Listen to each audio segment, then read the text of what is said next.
when you really want to try to get growth, you're going to have to try to do bold things. Was there a moment that you realized that creative wasn't doomed to be an expense, but rather had the potential to be a wealth generator? Powerful content that connects and can break through the noise is worth a lot of money. It's worth, millions and millions of dollars in revenue, and more so than that, it's worth a lifetime of brand loyalty. Audience building inherently means you have attention. Human attention is also very fleeting. Is audience building an asset? What are we trying to say, and is this going to be interesting, and what would somebody say back to us? Like, what would their comment be? If we don't begin with that end in mind, I think we're not ready to go after that creative idea. That idea, that concept has to be bold enough to engage your audiences, right? Because otherwise it will be noise. It's pretty cheap to get your content distributed. So the question is your content good? Part of the reason why outdoor brands struggle to produce anything that's interesting is because they don't have a strong point of view. How do you think about point of view? When you have a strong point of view, it means you're taking a position, right? It means you're making a choice. You're saying this, not that. And lots of brands are like, but we kind of want that too. And so then you end up with like, cool, we're kind of the middle of this and that. You're going to end up having to choose, or you're going to split all your dollars and make no impact whatsoever.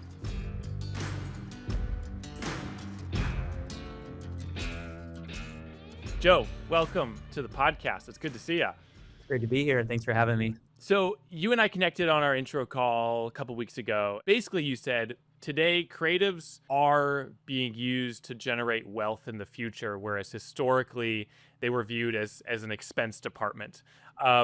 That's such a fascinating concept that I'm really curious to dive into and kind of dive into your experience and your perspective on creative at Benchmade. Can you give us a little more context? Like, what do you mean by that concept? And let's kick it off there. For sure. And thanks for having me, Cole. It's great to be a part of it. I love the podcast. It's a really amazing time to be, I'd say, a creative-led organization where we're able to really see how powerful content delivered authentically, really is connecting with people and breaking through. There's so much noise in the world today.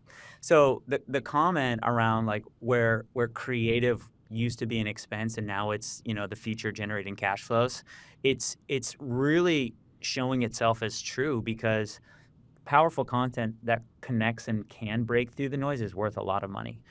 It's worth, millions and millions of dollars in revenue, and more so than that, it's worth a lifetime of brand loyalty. And I think that that's what great creative does, is it truly expresses, that you're more than just a product. And I think that that's what, Benchmade specifically, really is that. And we believe deeply in our purpose and why we're here and why we do it our way. And our creative, looks to anchor on that story and that authenticity of our purpose, and help give that kind of weight behind the product. When you carry a Benchmade, it is different. We believe it is different. And we hold ourselves to a high level of creative accountability.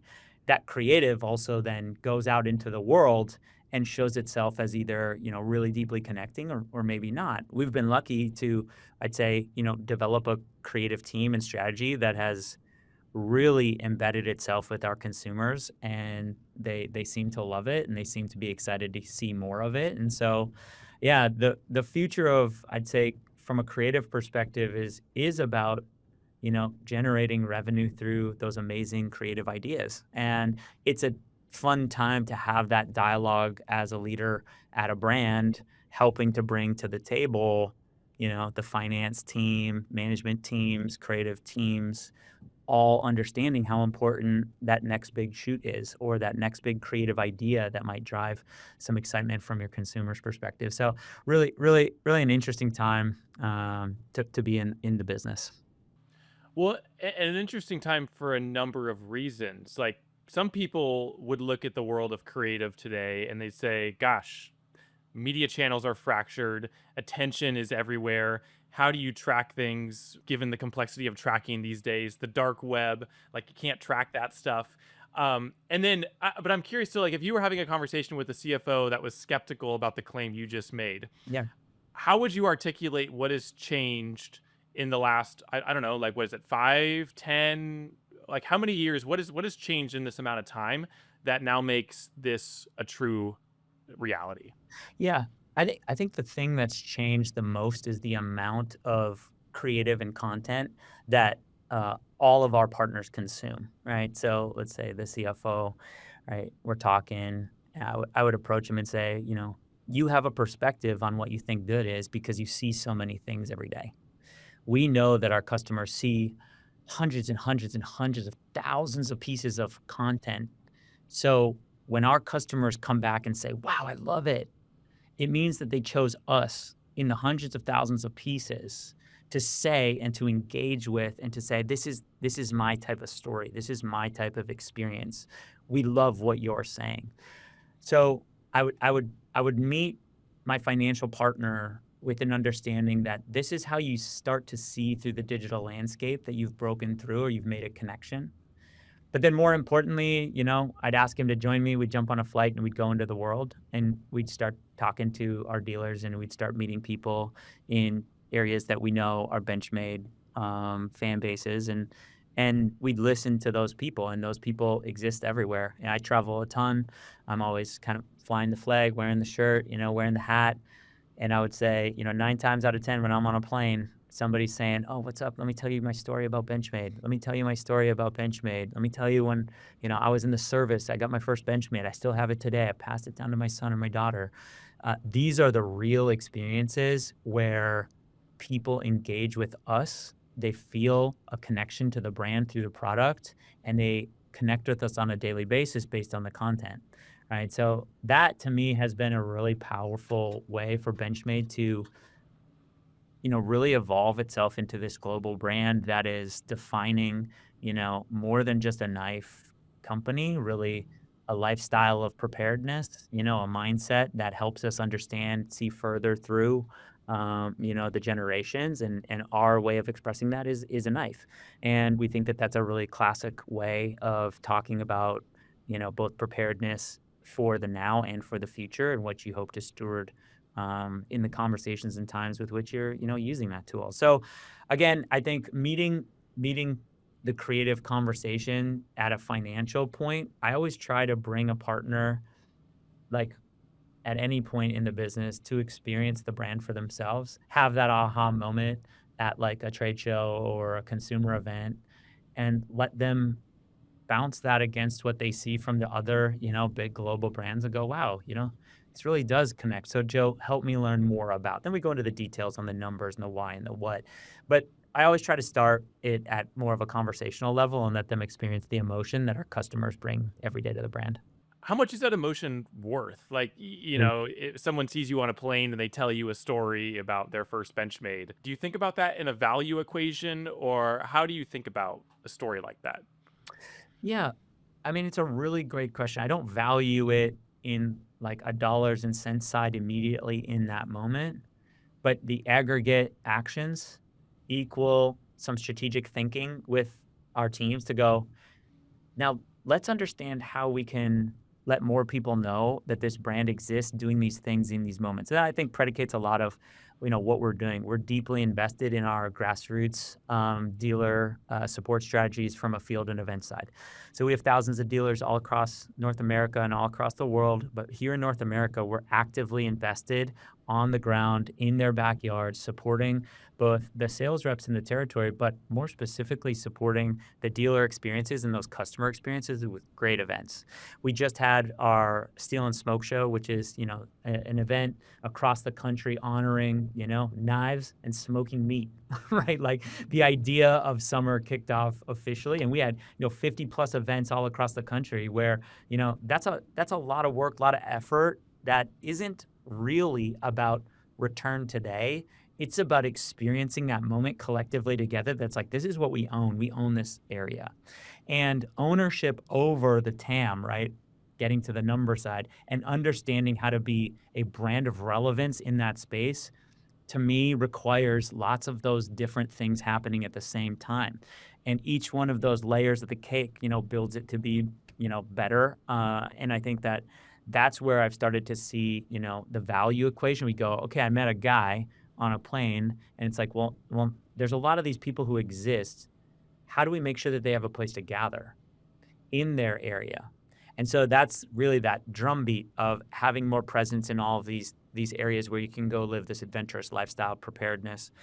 So that's predicated a lot of our event expansion and our localized kind of bottoms up support that drives so much of our business today that we're really proud of. And we have a team of people that's on the road constantly doing it, right? And again, back to your question on finance, those things all do end up having to math to growth. And what we've said is these great interactions, right? These positive moments, watch and they will show themselves as growth. And as we've invested, and there is a bit of a trust in brand building, especially in creative brand building, where you meet each other with a thesis and then you go out and test it. We've been able to see that really ring true for us, and it's been exciting to have the type of partnership that we do at Benchmade, where we can try creative things. We can go and invest in these experiences, and they continue to grow as a dealer should within our brand family. Can you give me like a state of the outdoor industry when it comes to its advertising and creative? What's your take on it? Yeah, it's such an interesting, it's an interesting time. I feel I've been lucky to come up through the outdoor industry at some great brands, um, and seeing the media landscape and the content landscape, and the trade landscape just shifting dramatically. Right, there no longer exists to me, this really strong core of where we gather as a community. So it's really fractured and independent. And I think the outdoor industry, from my perspective, um, is really following a lot of things versus leading in a lot of areas. I feel like we are collectively safer than I like to be. And the outdoor world is a space that will always be extremely important to me and how I grew in my career. But I feel like it today doesn't encourage the bold risk taking and potential polarization of different brands and partners to come in and help more people get outside, right? And I think that that's the goal of, when I view Benchmade's position as, an outdoor lifestyle brand, we want people to go out and experience our product and try new things and have a great adventure of a lifetime and create memories. And I feel like a lot of what I see today in the outdoor industry is very, very safe and very product focused. And it doesn't quite connect for me as much as I think that there's a great opportunity for it too. So I think, personally, I believe it's a great time for new brands, new thoughts, startups in that space. I'm excited by, what I see from other creative partners trying to fix a problem either via product or brand marketing. But I think the big business, feels pretty safe and feels pretty same all over, which to me feels like a moment of transition and transformation for those who are going to go kind of push the envelope and bring, an audience towards what they believe their marching orders are and what their torchbearers, really feels their purpose. So, yeah, the outdoor industry, always fun, but certainly isn't something that is exciting today.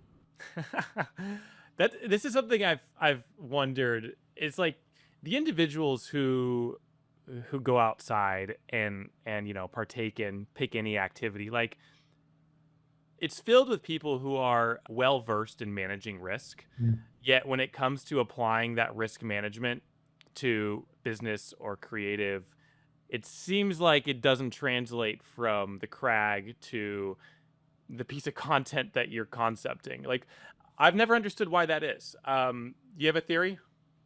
I think at times the theory is I need this job to do the thing I love.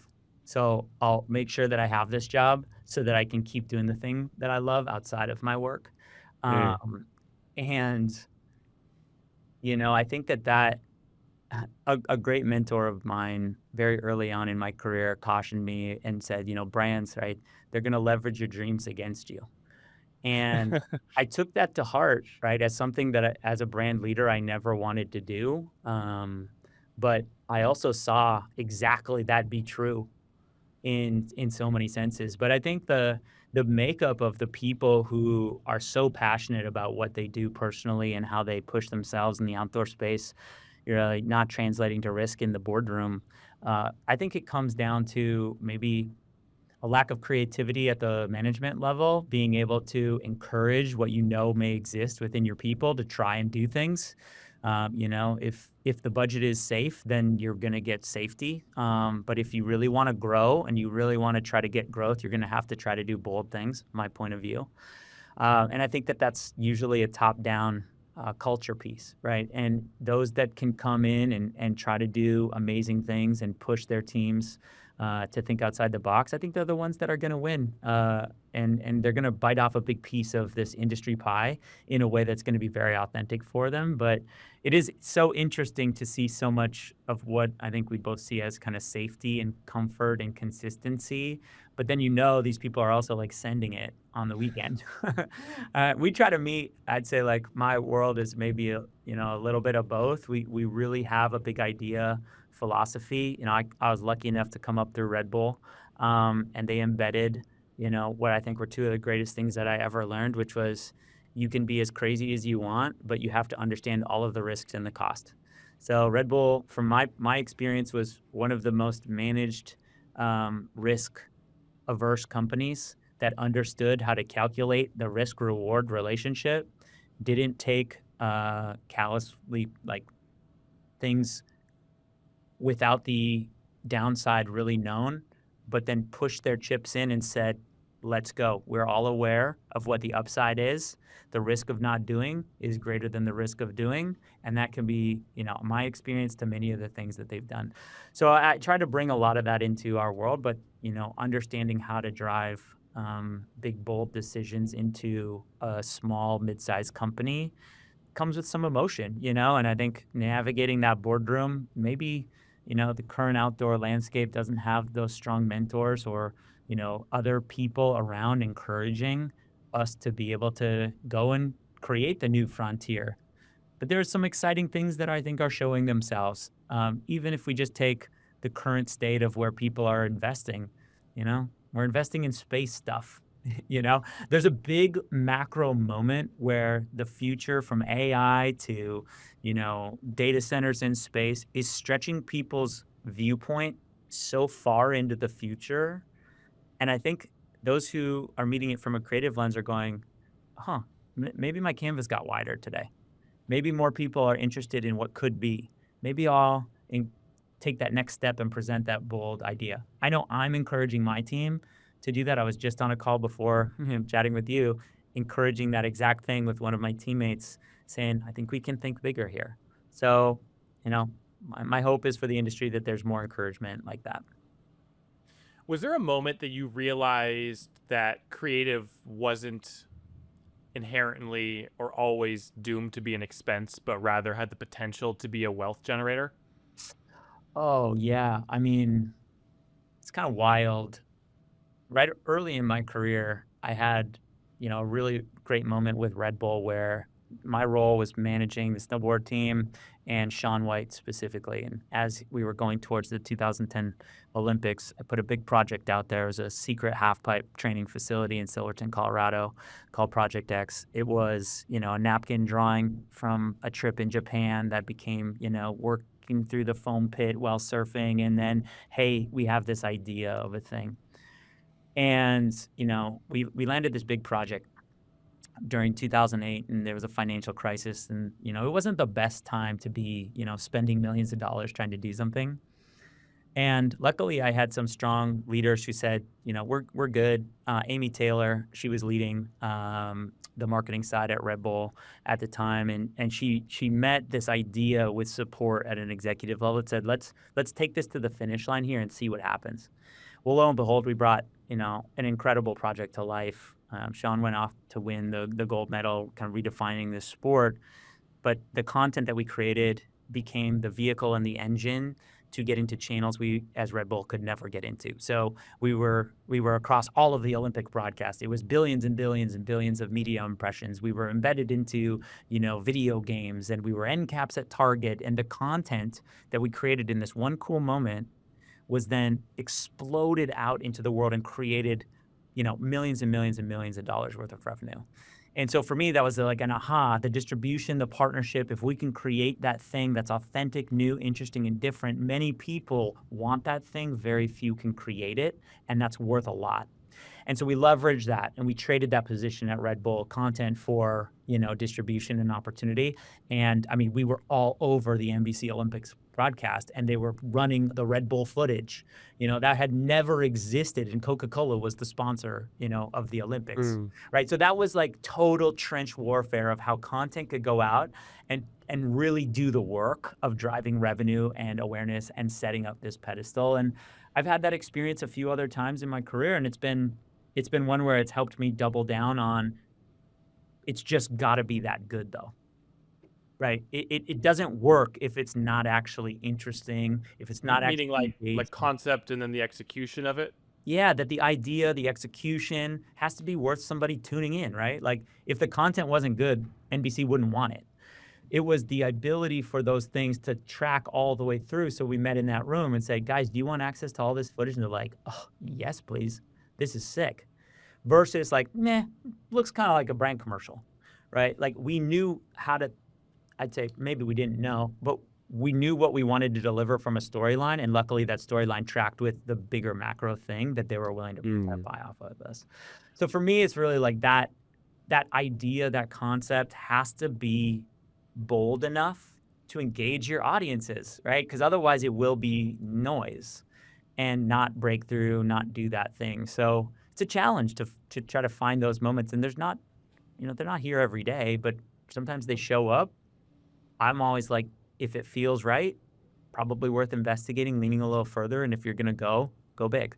So did that break that down for me more? Like, why did that work? Was that the plan originally to put together the secret half pipe and then hope that Sean would podium at the Olympics and then figure out a way to, as you said, trade content for distribution? Like, was that the strategy or did it just happen to work out that way? That was the strategy. Yeah, that was the strategy. Was we'll invest in this and we'll be the ones who own that. And then when people want it, which we hope they will, we'll be the ones who own it, and then we'll leverage that and trade on it. Ah, So from the fascinating. napkin drawing to, okay, what's the cost of all this thing? What story are we going to tell? How are we going to document it? Those were the things where it's like, well, we needed to spare no expense on a couple items. We need to make sure that the cinematography was great, that, we had the heli shots. That was before drones were like, commonplace. We needed to fly the helicopter in with the Cineflex to do the stuff, to do the reveal. And that hook was a big part of what we were betting on. People would be like, that's really interesting, cool, and fun. I want to know more. I want to learn more. So, seeing that thing all the way through was a big part of the strategy. It wasn't like a 300-page deck, right? It was build really great story, use incredible creatives to tell that story. And once they do, other people will love to listen to that. That seems like it worked because of the platform, the Olympics. It's obviously a fairly large platform. Not every brand, though, has access to an Olympic athlete. Totally. What's the lesson there that can be scaled down for folks that don't have access to the Olympics? Yeah, I think, access to customers is relatively, easy today. It's pretty cheap to get your content distributed. So the question is your content good, right? Is it going to track? So, for a brand that's in startup mode, things that I would consider and things that are opportunities that we try to work on every day is what are we trying to say, and is this going to be interesting, and what would somebody say back to us? Like, what would their comment be? This is something we work through when we're prepping a brief or a creative brief. It's like, great. What's the reaction we want people to have? It's like, oh my God, that's amazing. Or, yes, I can't wait to sign up for the thing. If we don't begin with that end in mind, I think we're not ready to go after that creative idea. And or put big or little money behind it, right? We want to create momentum behind our customer and meet them with their experience of the brand. And Benchmade, such a great brand. The way that we've talked about our world is setting this community table because we have a very diverse audience set.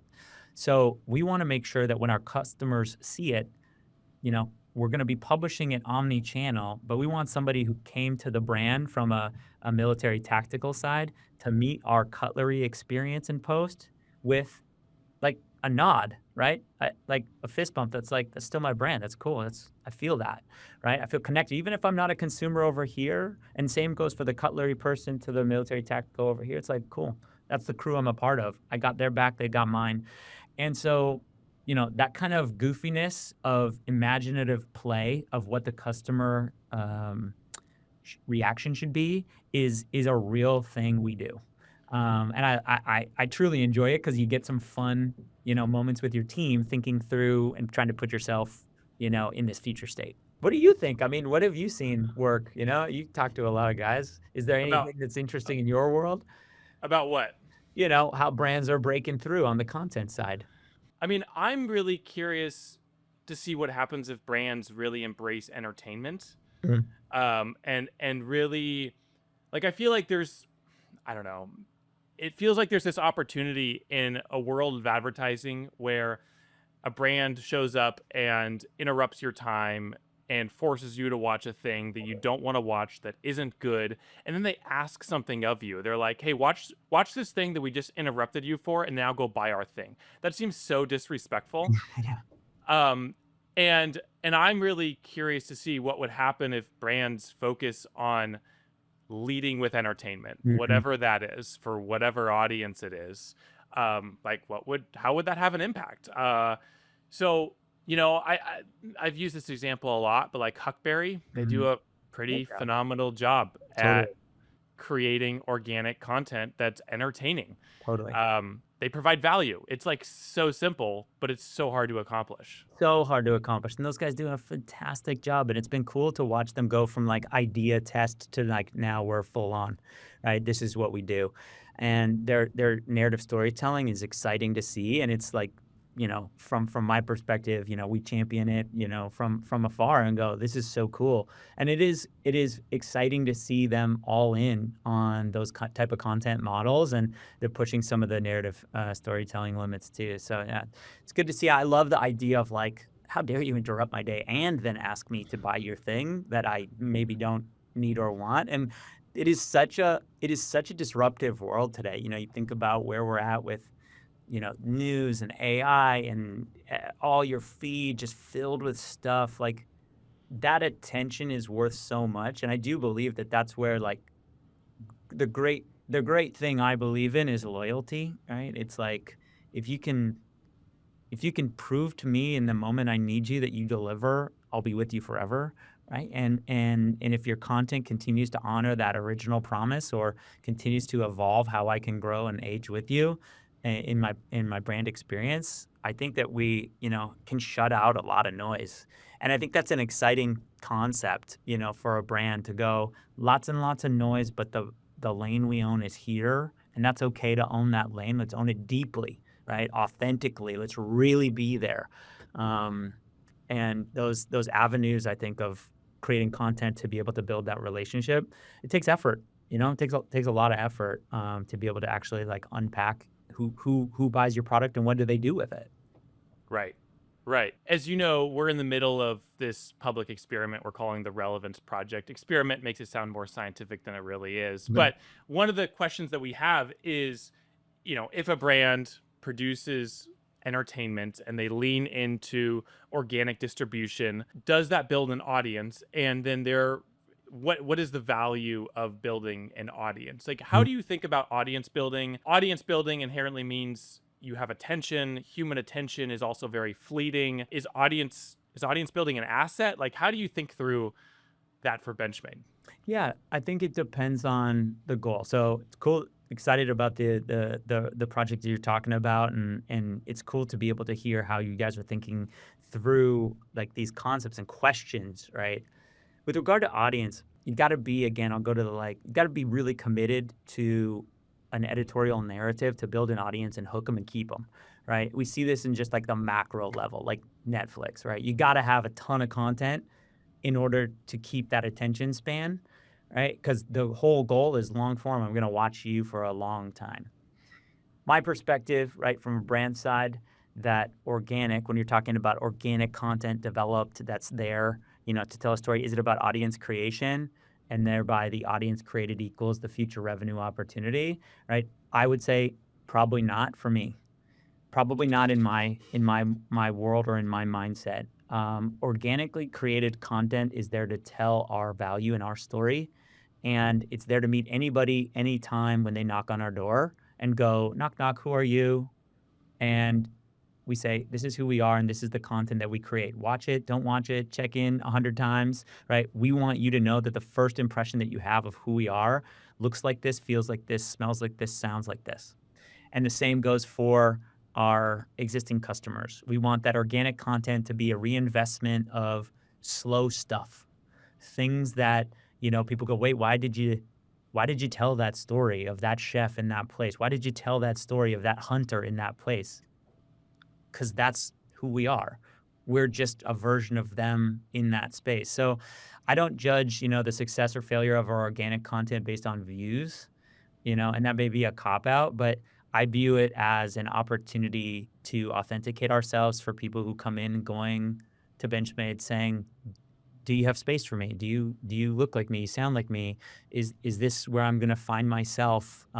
Coming to engage a little bit more. So, organic content is incredibly important to me, and we spend a ton of resources creating interesting stories. Like we talk a lot about Yours for Life as our concept story telling kind of engine, and then we take down those longer narrative pieces and try to find interesting people across this country who we can just elevate their bit of craft.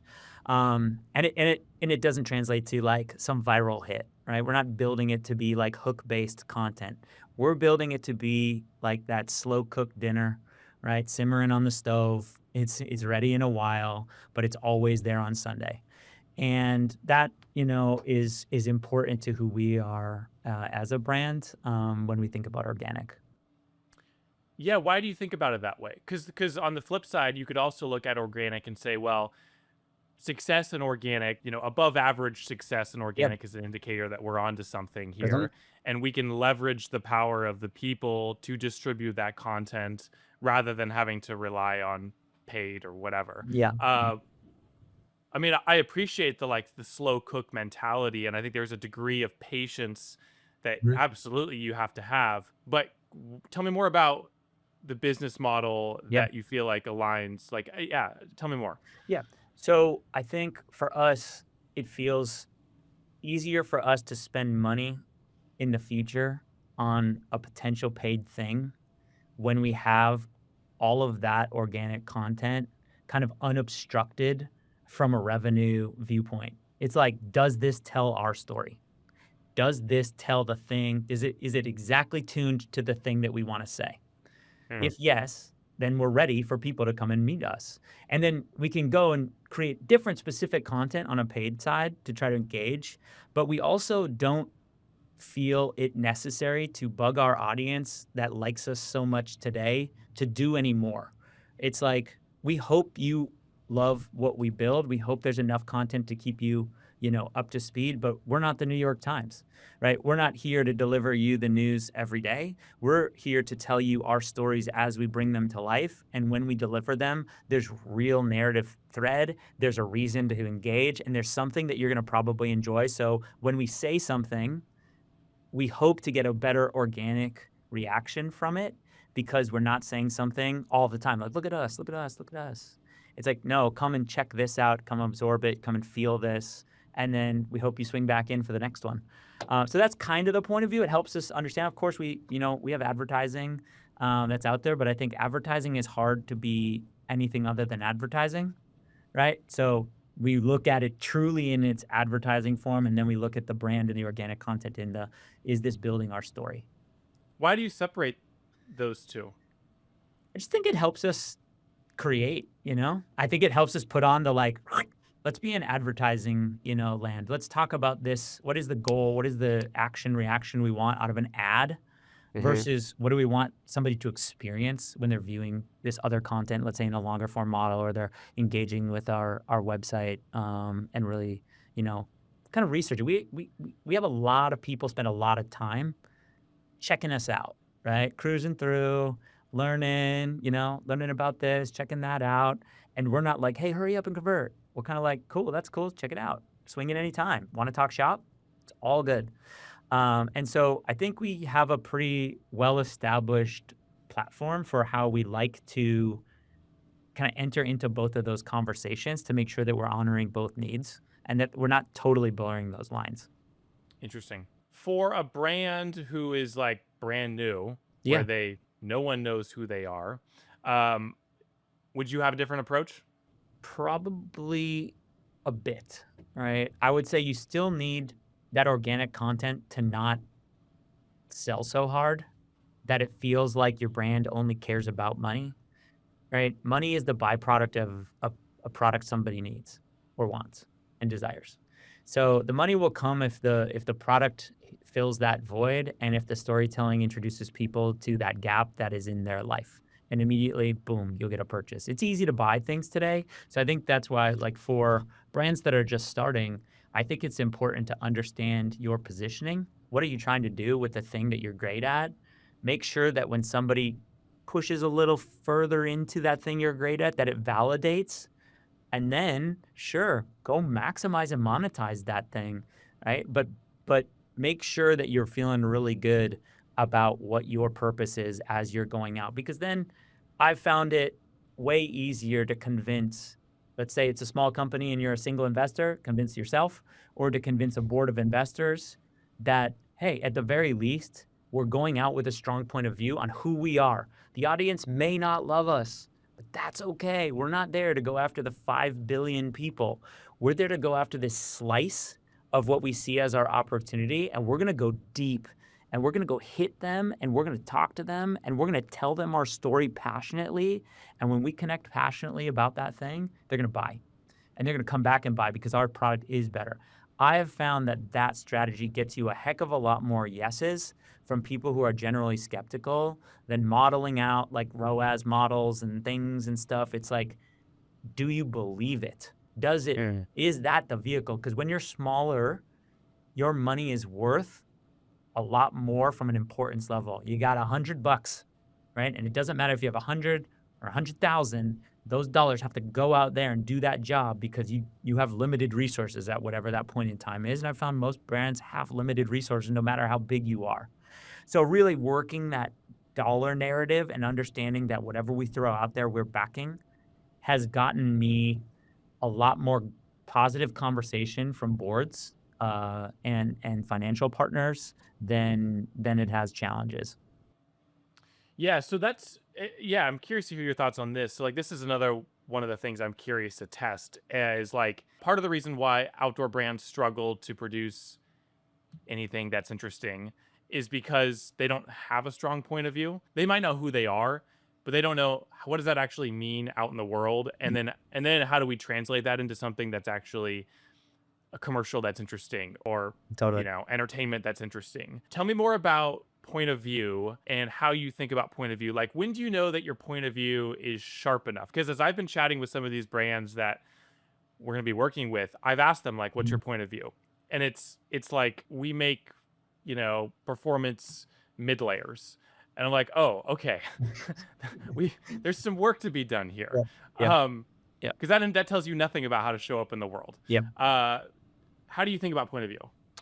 Yeah, I think about it as a really natural like experience and that you know it when you see it and you know it when it's not there, right? And I think like point of view comes when you meet people who are tenacious. They're unrelenting in their description of what they love about what they do in that place that they're at, and they can really. It's like, dude, please, like I get it. That's why you love that energy drink. I get it, right? And it's that robust level of knowledge that you feel immediately when you pose a simple question, right? And they can't go a layer deeper. It's like, ooh, that's not a strong enough point of view.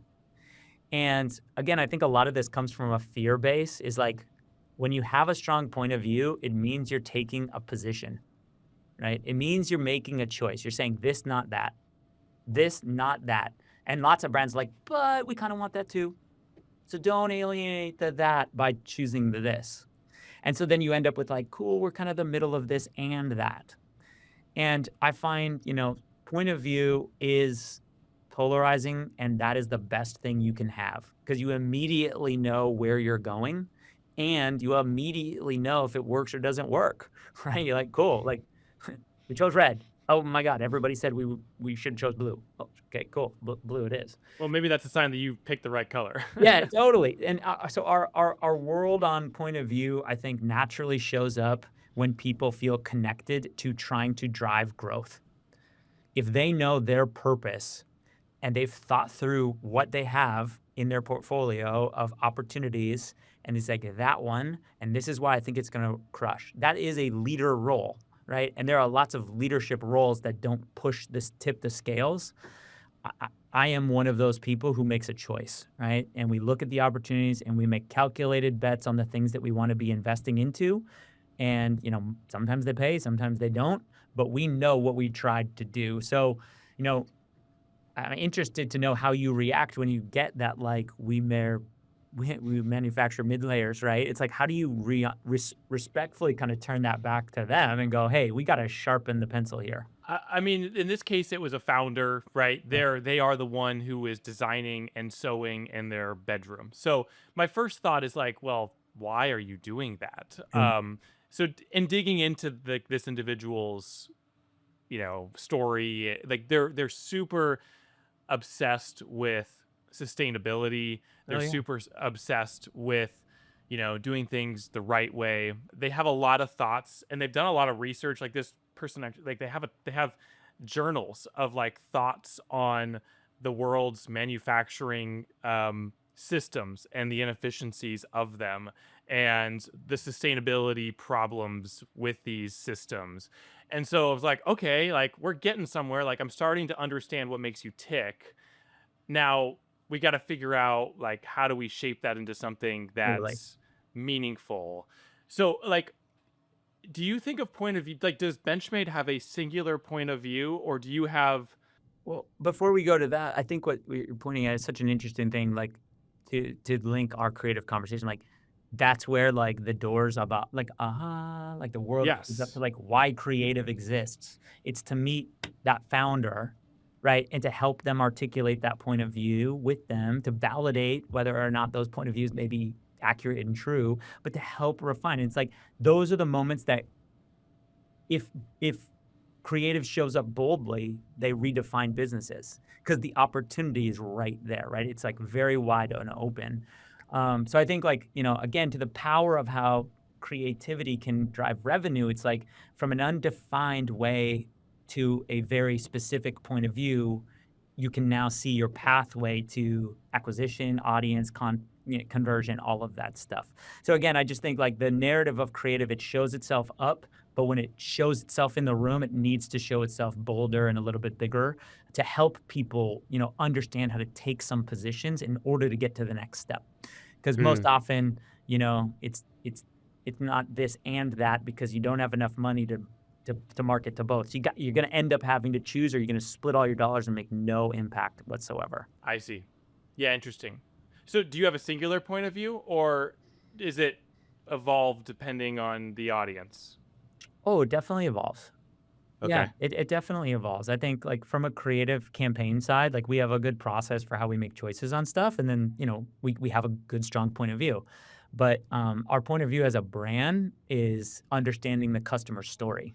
Like my point of view as a brand leader, like what is Benchmade? We are here to listen to your adventures. Tell me your tale, right? This is a campfire conversation. My job is to keep the fire tended and the beers cold, and people just keep showing up. It's like, cool, bro, where'd you come from? Just came off the Mm, river, no doubt. Tell me your story. Cool, interesting. Awesome, just came in through the Jeep Trail. Cool, no way. You were cooking over there? Welcome to the campfire. So our job is to just keep that campfire humming, make sure that people want to come, tell us their story, because that helps us, create and take that narrative and bring it into a different space. I see. How do you know? I mean, I think you kind of said it, and I think it is a sense of feeling. Like, how do you know when you've arrived at that point of view?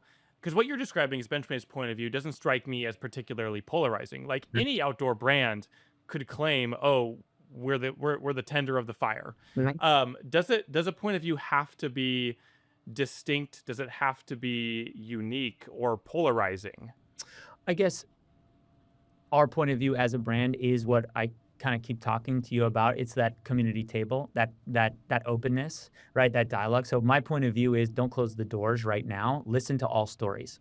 And I think that's where the outdoor industry, back to our conversation, I find the outdoor industry has closed a lot of doors versus opened a lot of opportunities at the campfire.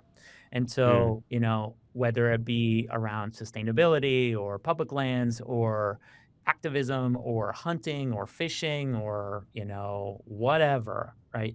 Our inability to have kind of let people say how they use the outdoors and set a stage for people to say, well, this is my experience today. Like I love hunting and I eat what I kill and that's me. Like a lot of the traditional outdoor companies have been like, well, we're not, that's not us, right? That's not that we don't want you in this world. And so then there became two worlds, right? And then there became even more polarization. And I think that's not necessarily great. It allows opportunity for, let's say, hunt specific brands to talk to hunters only, but it also minimizes the opportunity to naturally migrate a brand over to somebody who, likes a cool camouflage but goes hunting and or goes hiking and not hunting. So you see that happening now as other micro brands have grown into the larger businesses and they're trying to naturally migrate towards the other audience, but they haven't set that ability to say it's cool, come and share your stories here. So, again, I think it's a fair pushback on the like singular point of view. Is it polarizing enough? At this stage, I would say that's pretty polarizing in the outdoor space. mm. Like hunter, vegan, here we are. How do you use and what do you do? Honor the conversations around each other as people. Listen, learn. Maybe it'll evolve, maybe not, right? But we are totally comfortable at that seat, making sure that we can bring those people in to have that dialogue. So I think that has been a good, bold move for us, and very few had done it. I So I see. think it's working. And then on the like product side, we're an American-made manufacturing company, right? That's our most polarizing thing is like our investment in people, in technology, in manufacturing, the hundreds and hundreds of people who work every day building knives in Oregon City. Like that is a polarizing why. Why is a Benchmade more expensive than a blah, blah, blah? Because of these people who make it every day, because of the thousands of people and businesses that are impacted by our economic impact, by the generations of people, not just the family owned business, because we're a family owned business, but the generations of employees who have come in and come through those doors. Those are the why, that polarizing whys. We've, I think, made really smart choices to do the hard thing here in America that has led us to really deeply invest that this is our thing. This is what we do and it's what we will do forever. So those are, I think great ways for a customer to go this or that, right? This. It may be more expensive, but there's a why behind it.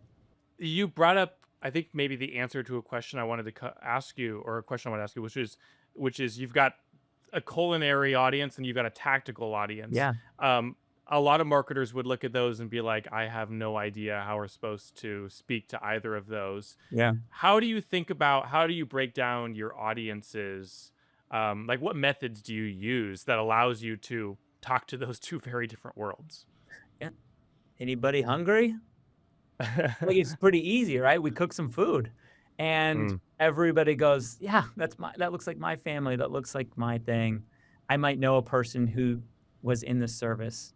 I remember that was my uncle, he was in the military. It wasn't maybe my family's thing, but I remember that now. There's this amazing connection to something that many families who have had members serve our country quietly behind the scenes, those narratives are deeply woven into the family dynamic that sits at a dinner table.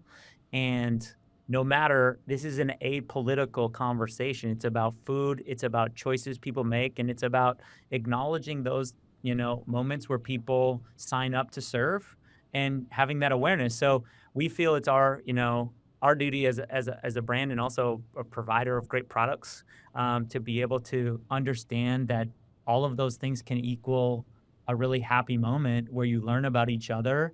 And again, I'll go back to the like storytelling thing. It's it's only scary if you don't know anybody or anything about whatever it is. The minute you find yourself near somebody who does something different than you and you're able to hear a little bit more about who they are, surprise, surprise, they probably have a kid, they take them to school, they're not sleeping. There's so much more human than just the maybe one or two things you disagree on or are polarized by. I think as a brand, our job has been to focus on the human element and to allow each customer to kind of learn from it. So, yeah, so tell me, like, as we're working on this and I Yeah. mean, one of my natural questions for these brands is like, well, who is your customer? What is your audience? Like, how are you thinking about them? Yeah. How should we be thinking about the audience personas, quote unquote? What are the do's and don'ts you would recommend we adopt? Yeah. I mean, kind of right away, if it feels like you can't remember it and live it, then it's not a persona, right? If you can't naturally describe them out in the wild, it's like, there they are. That's exactly it. Then it's not tight enough.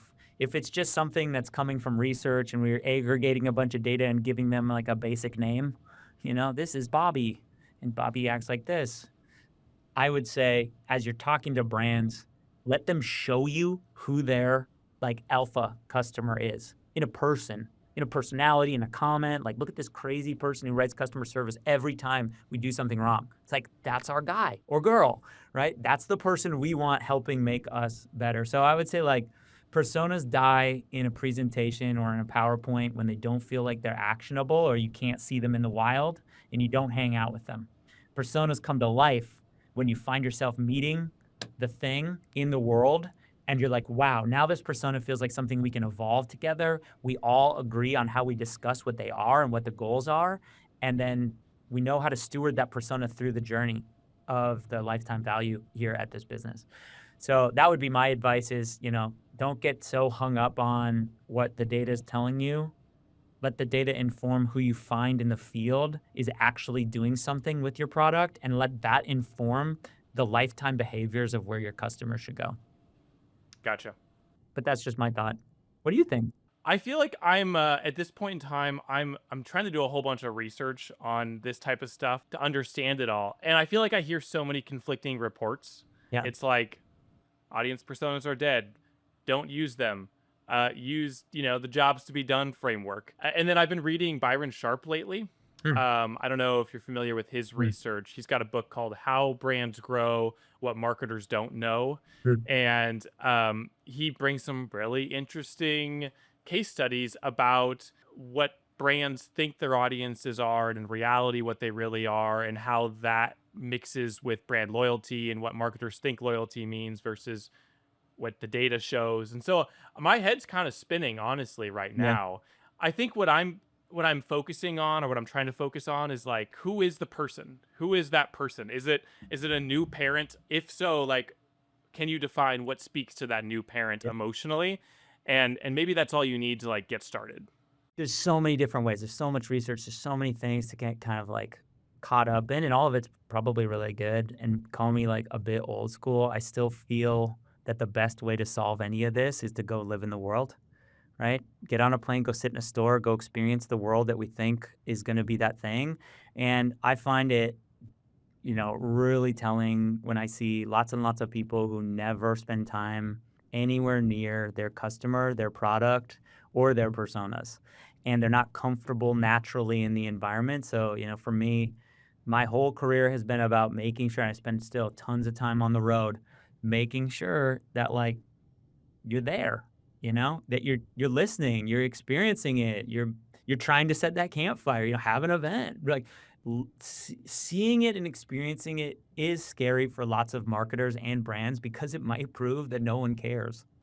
Right? It like might be the like you can always create a data point that's there's some addressable audience around something, but if you invite a bunch of people to a campfire and no one shows up, that's like a head scratching moment where you go, okay, we thought that that was like our big deal and that's not working, but it's at the very least trying, right? It's physically trying to do something because as much as AI and technology is going to change the world, robots don't buy our product. People do. So we need to have that human connection. And so there may be lots of technologies that help us enhance that connection, But it does come down to a connection, you know? It does come down Yeah. there is a real world moment that many of our products are built for, and I find marketers very timid in experiencing it for the fear of, "Oh my god, my cool brand that looks great on Instagram might not be that great, and I might feel some way about somebody not showing up to the thing that I thought they would." And I would encourage you to go take that leap and try. Right? Go have that campfire all by yourself when nobody showed up and learn, listen, think, get better, get stronger, because that helps you, I think, be very different from most of the creative and marketers out there. And tell your finance person it's okay. Use the test. So, okay, let me run this by you. One of the questions that I have that I would love to try and find an answer to, or some semblance of an answer to, is can a brand that consistently creates audience first content reduce its reliance on paid media and or improve its efficiency of paid media? Like, tell me, one, does that question seem like it has merit? And two, what's your prediction and what do you think we ought to be considering as we're chasing that question? Yeah. I mean, off the cuff, I think the question seems totally reasonable, right? It's like, yeah, that seems like it'll math, right? That makes sense. I should get more efficient as more people like to engage and more people just love what we're doing. So I think high level, all of that tracks. The hard thing is making sure that your content, and the way that you're bringing whatever you're bringing to market hits the level of what they loved in the beginning, right? You see this on social all the time. Somebody will become very famous for one thing, and there'll be one post with 12 million views, and then there'll be 120 posts with 12 views, right? And so people loved that thing at that moment and didn't want any more. And so for me, that you could sell me that somebody has 12 million views on something, but in reality, the next post has 100. And so I think that that's the world where audience first content needs to again do something to encourage that audience to have a great relationship that you can project out recurring engagement, because that to me is the thing that I would question and try to monetize is like, cool, we know and can predict because we feel confident in our way we drop content and we're 6 months out, we can then go and ask for funding to do whatever we need to do, grow the audience or whatever. But it's that forward-looking projection of what this content is doing consistently and that you have a consistent pipeline of content full where you'd meet the investment moment. It's like, cool, now's the time to go. I see. Yeah, fascinating.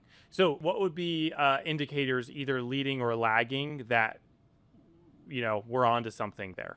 Yeah, I would say, the ability for you to know how far out, you want to go from a content side, like, okay, 6 months from today, do I know what story my audience should have? And am I actively building towards that editorial need? And then conversely, of the content we're posting, are we seeing very consistent engagement things? Right? Because if you're seeing your limited size audience engage at that same level and it's good, then you need to go say, hey, we need to do an awareness pull because the content plays, but we don't have enough people organically, and these organic people aren't naturally telling their friends to make it happen. So now's the time to advertise what we do, what our audience loves, and the future content is going to meet the future advertising from a brand awareness side with traction, right? And that's where, for me, if you're trying to grow your audience, right, you have your small audience that loves you but doesn't go and build on your behalf. Then you have your future content that you're confident is going to meet your audience that loves you. So then it's time to bring your brand awareness thing that says, cool, this future content is going to track to the same conversion. So it's the right time to invest in the business, right? Those would be my kind of like KPIs. Are we consistent, and does that consistent engagement feel like what we believe our benchmark is? And if yes, how good are we feeling about the future ability to produce similar like content? And if good, then great. Now, how big can we go in asking more people to come and check this out? I see. Would you be concerned at all about trying to tie that to revenue? Not really. No, I would directly tie it to revenue, right? I would say revenue today based on this and future content, it's checking the box. But if we can go and bring in this, size of brand awareness audience to come and check us out, we believe a revenue lift of this for the investment of that. That feels like a natural ask that any marketer should feel comfortable and confident showing up to the finance team saying, "We need 100, we're bringing in 300. Based on this, we think the early math helps us, get to profitable at the very least, if not making money. If this works, we then, we scale content for a 12-month view and we ask for more money, and we project more revenue." I see. A lot of this is just like based on observations and like conversations and Yeah, theories and my own soapbox. Like, what am I potentially getting wrong or missing in this concept? sure. Like you brought up a really interesting point about how organic content for Benchmade isn't as important as maybe as I would have assumed it could be or should be or whatever. Like, what other things like that? Yeah. Thinking about it in the context of how your project relevance is kind of being built, right? How to ask the question, like, where does this brand, and I'm going to use the word play, like, where do you play? Like, what is the play of this brand? How does it have fun? What does it do? Um, I think the sense of playfulness at a brand is something to consider from your side, right? As you're talking with other brands, like, where do you guys like, where's this playfulness? Where are you as a brand kind of like shaking it off a little bit? And it's not there's nothing more than this is just creative mumbo jumbo, right? But it's the idea of like kicking your feet back and going like, all right, we're playing here. Like, what do we like to play with?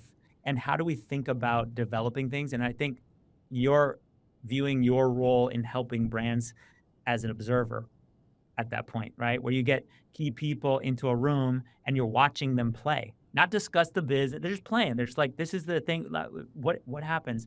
I often think that you'll pick up a gem that could be a creative nugget that you could tease that's very uniquely that brand. In Mhm. that moment, it's like their room, their world, their comfort level. There's no polish. It's kind of like, aha, that's actually the coolest part of the thing you never said on the brief that you did, but you had the help of the person who cleaned it up and did this stuff. But the truth is, it's kind of a badass feeling that you wanted to do this motorcycle trip when you were 16 and that actually got you into whatever you did. I don't know what that is. So I don't know. For what it's worth, a sense of playfulness, and observation is a critical element of letting things just kind of marinate for a bit, and then you as the creative gets to kind of choose if it hits or not. That's really intriguing. I was listening to a interview with Andy Pearson, the VP of Creative at Liquid Death, Yeah. and I'm actually interviewing him in like 2 hours. Oh, no way. Yeah, uh, but he said something. He's like, as soon as you take that nugget, whatever it is, and you put it in a deck, and It you word dies. polish it, it dies. Yeah. And to add to that, he also was talking. I mean, I think there's something to be said about a lot of the great brands that have great creative. A lot of that is done in house, Mhm. and there's something really special about taking that in house. So Yeah. me, as an outsider, as an agency, like I am inherently up against something that an in-house team like is uniquely possible for them to produce. Yeah. There's also other benefits of having an outside perspective, For sure. but tell me about like what am I at risk of again missing or over polishing to the point where it's dead and it no longer has its life because I'm not internal. Yeah, I think don't agency it up, right? Like when I came to Benjamin, I was like, I'm an agency's worst nightmare. We in-housed all of our creative teams, right? Doesn't mean we only work with people internally, but it's the idea of seeing through the kind of agency thing. It's like, come on, like we're not Pepsi, right? Like we're not here to have this big song and dance and 50 people on a shoot, right? So I think the like being an agency and being an outsider is probably one of the strongest creative strengths you can bring to the table is challenging. I think where I always push back is against an agency style like kind of song and dance. And, to the point of like the idea dies in a PowerPoint. I think that lots of it is true. It also needs to live in a PowerPoint to move through, but it's not like we look at the PowerPoint to be the thing. We look at the person to go, okay, now person who wrote idea on PowerPoint, sell me on it, tell me it, right? It's going to be expressed in some creative fashion. And the PowerPoint's just how we track a line item moving through like the business, right? So for what it's worth for you, I would say don't think of yourself as an outsider so much as a creative catalyst for where many, many, many teams do not have strong inside creative. They have inside teams, but they're also working on the HR flyer. They're also working on the new thing for the lunchroom poster and the new ad campaign, right? So, what I think outside perspective can be if you meet these people with not just an hourly billing, but a desire to help them break through is a way of working that's going to feel natural, different than a standard agency model. And to me, that's where there's always been a ton of trust built and where where you can be a great, creative partner and also figure out how you can weave into the internal team, but learn more maybe than some of the internal teams. Because yes, many have good internal teams, many also struggle with the Yeah. internal side and are looking for external support. Gotcha.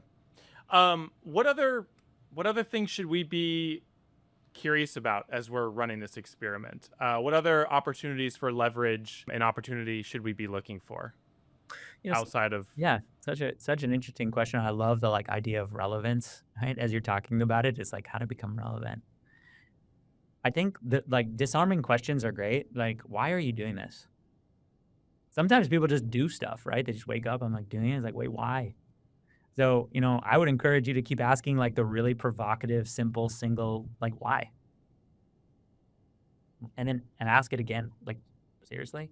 Seeing how much people deeply believe, and you'll see like deeply convicted people will be able to take you all the way through 100 whys versus people who are like, I don't know. They'll probably stop at one or two most. Yeah. But by three, they're like, maybe you're right. Maybe I'm wrong. And that helps everybody, right? Understand where everyone's at in kind of challenging the narrative of what the belief is for why we're going to go out and create relevance. And we're talking about growth here, right? You're being met with a challenge that says, let's grow, let's become something. It's a hard thing to do. So I think deep conviction is a really important catalyst for helping everybody get on the same boat, row the same way, because there's a ton of headwinds and the current's going the other direction. So it is not easy, even though there's lots of tools to pretend like it is easy. It's really difficult to convince a customer that they need to buy your thing versus some other thing. And honoring that with the people who have the vision, letting them know that the journey is going to be difficult, that there's no silver bullet. I think that's a great way of starting. I think it's one of the most important parts to say, I hear you, see you. I just want to let you know it's going to be a climb. It's going to be a journey, and it isn't going to be a walk in the park. But that's exactly why you call the people you call because you want to be roped up on this with the team that understands what you're going to encounter in this growth journey. What opportunity does paid provide that organic can't? I mean, you can go anywhere, do anything, say anything to anyone at any time, right? You define it. You have an idea, you can go test it out and try it out. So I think paid is just like an incredibly important, fun way of reaching into the like idea world and going, aha, I'm gonna try this. Let me see what happens. So I think like the organic way of meeting new people is like I know you and you know your buddy, right? And so if you and I are together, you might meet my buddy, but the paid version is I know you, you look like that. I want to find people like that so I can quickly understand if I can get nearer to you. It's not the same connection, right? Because the connection from me to you to your buddy physically is much stronger than the one where your buddy doesn't really know that I'm advertising to him, but I'm also buddies with you. So I think like paid is just, it's a great weapon. I find it totally overviewed as like a cash machine, right? And it's like, well, we spent this, we want to return that. It's like money is not magic here. It doesn't just show up. It only shows up if the content is good. If it's showing up a lot, that means the content and the product is great. Do more. Spend until it doesn't show up again. But ensure that you can encourage this, this tactic to be something more than just a cash generating thing that nobody views as a content, necessity. Because that cash generating machine will dry up if the content is not good. What's the right balance, in your opinion, between brand and performance? I've heard numbers like 60-40 brand performance. Do you have a mixture that feels right to you? Depends on the time in your life, right? It depends on where you want to go and what you want to do. At times, we'll overweight to one. At times, we'll rebalance to the other. So I think it really does come down to, what are we trying to do as a business? And if what we're trying to do is beat the drum and wave the flag, then at times that's unencumbered from a return on investment. Of course, it's mathed into the business that it works, that we have the ability to do those things. And I think it's about knowing what the right thing to do is, because sometimes you need to show up without the hook of like, I got to return something, right? Right. There's no trade off. It's just like, I just came here to tell you who I am, right? And what I do and how we do it. There's no trade off expected. And I think that from a brand side, consumers know when it's advertising and they know when it's authentically just brand stuff. And they can just kind of sit on that and be enjoying it and be like, oh, it's cool. They're not going to ask me for anything, but maybe I'd consider. I think that's a powerful thing, but you got to know when to deploy that tool. I see. If you had to wrap things up, again, kind of summarize it for the audience, like why is creative so important? Because it's the most fun you get to have while building a business, right? It's birthing the new brand every time you send something into the world. It's the ability for people who, come from all angles to create a concept and then to throw that into existence. Creativity is the soul of what so many companies are valued on, right? We just went through the largest, I'd say, reinvestment in creative marketing in the history of the world with the valuation of SpaceX. And, that company on its financials alone doesn't equal what the world thinks it's worth. This is a way of telling a story about a future that people can choose. And I'm not an Elon guy or not guy, right? I'm just saying that the math on how every other company was valued didn't apply because the marketing, the story, and the journey allowed it to be bigger. So creative is filled across all of the brands, right, that you're seeing show up. It's about how a company is going to see their value. And that value, that brand is something totally unique in and of itself to that thing. There will be other companies that do that thing, but there is nothing like that brand. And so creative is the expression of that. It's how consumers understand what it is. And so, for the audience, I think it's the number one asset you can build into. It's the number one thing that your customers, react to.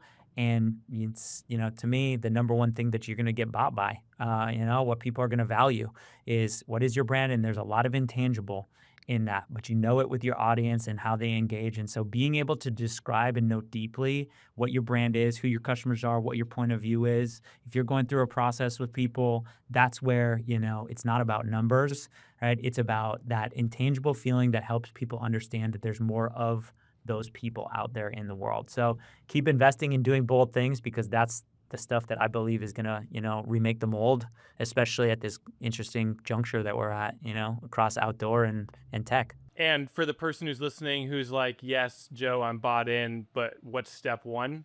Yeah. I mean, have a big idea, write it down on paper, go present it to your CFO, see what they say, right? Step one is saying what you think you need to do, and then asking the person who controls the money to go, trust me, let's do this together. That is the first step in starting a brand growth journey, because that partnership is the most important that you'll have at any business. Anything else you want to leave the audience before we sign off? Love the conversation. This is great. And just really excited to see Project Relevance, take shape and follow the journey of the different brands that you're working with. And I appreciate sharing a bit of the story. And to everybody out there that's working hard on building their businesses, keep doing bold things, and hope to see you out in the field. Joe, thanks for the time. Thanks for the thoughts. I took so many other notes, and there's so many things we didn't get to. I've got 3 hours worth of more questions. So maybe we'll schedule a round two. I love it. Round two. Let's keep it going. This was great. Thanks, Cole, and love the podcast and appreciate the time today. And thanks for letting me be a part of it. Have a good day. Yeah, thanks. Bye.